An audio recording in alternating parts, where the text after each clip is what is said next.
Ikaw na pala! Ikaw na pala, ikaw.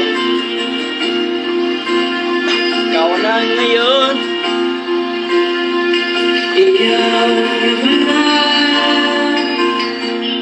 ang may hangin at damdam na binawan ko.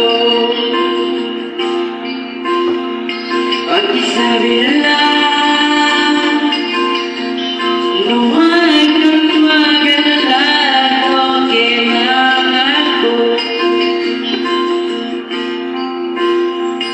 Sabi nga ni